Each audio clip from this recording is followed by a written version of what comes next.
So tell us about Indigo Tones.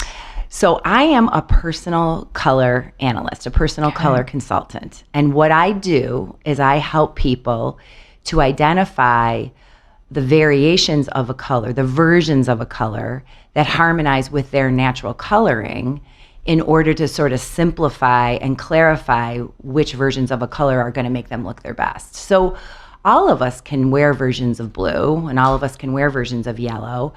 And we all have our whites and our grays, but which ones really harmonize with our coloring in order to enhance our natural look? Yeah. Yeah. Okay, so what about these people who are like, that color doesn't look good on me? Is it just because it's the wrong shade? Exactly. A lot of people will say to me things like, I know I look good in blue. Yes. And I it's not that I don't care, but it's kind of irrelevant to me because I know that everybody has a blue.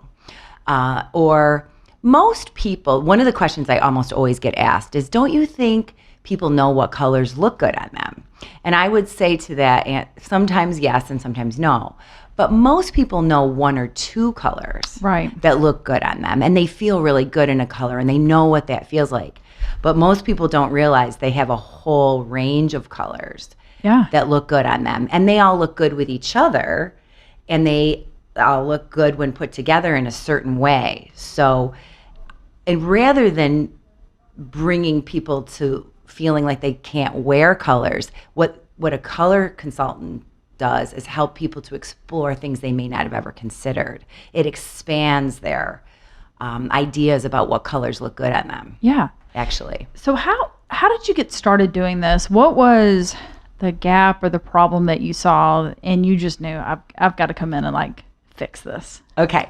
So my background was originally in human resources. I went to college for personnel management is what we called it back then. And I studied art history as a secondary thing. So I was always kind of had this mix of business and art, but wasn't an artist myself.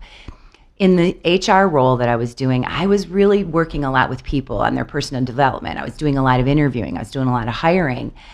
And in those days, you would see people in person and you'd have hundreds of people that would come through and you'd have to try to remember people. And I knew that I just didn't remember everybody that was in a typical black suit. And I remembered positively or negatively somebody who maybe was in a color. If it worked for them, I'd think, well, they know themselves. They're better for this job. If the color overwhelmed them, they may appear to me to be rather weak, or they didn't know themselves, or if there was something off, I could remember them negatively. And I thought, whoa, this is really important. And so I did some exploring. And at the time when I was transitioning and doing more consulting work and with my children at home, I learned more about personal color harmony, and I actually became certified in personal color harmony and that kind of thing. And then I sort of took a leap and started my business almost 20 years ago.